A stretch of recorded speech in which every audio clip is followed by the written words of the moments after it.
Anjarakandy dental college വിദ്യാർത്ഥി നിതിൻ രാജിന്റെ മരണത്തിൽ കുറ്റക്കാർക്കെതിരെ നടപടി ആവശ്യപ്പെട്ടുകൊണ്ട് സംസ്ഥാന വ്യാപകമായി നടത്തുന്ന ഹർത്താലിന്റെ വ്യാപകമായാണ് പഴയങ്ങാടിയിൽ വ്യാപകമായി വാഹനങ്ങൾ ഉൾപ്പെടെ തടഞ്ഞത്.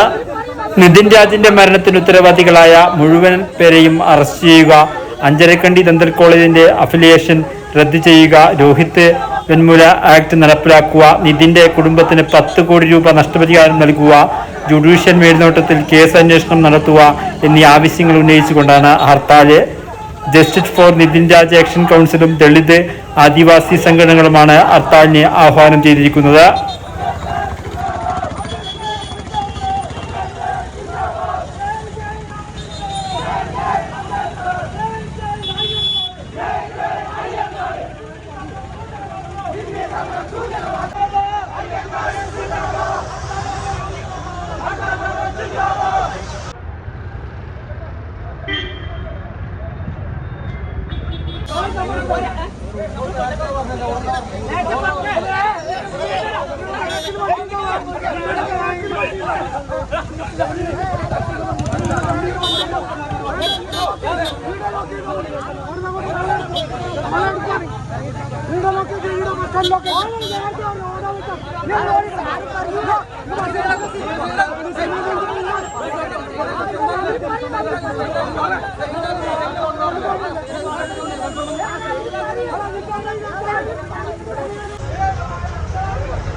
ഹർത്താലിന്റെ ഭാഗമായി പഴയങ്ങാടിയിൽ സർവീസ് നടത്തിയ ബസ് സമര അനുകൂലികൾ തടഞ്ഞു.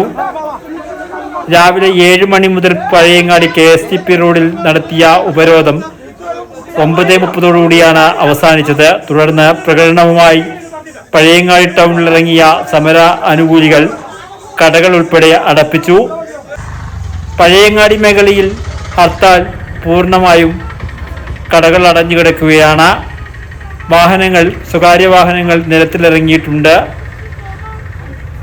വർത്തമാന ന്യൂസിനു വേണ്ടി പഴയങ്ങാടിയിൽ നിന്നും രാജേഷ് രവിരം.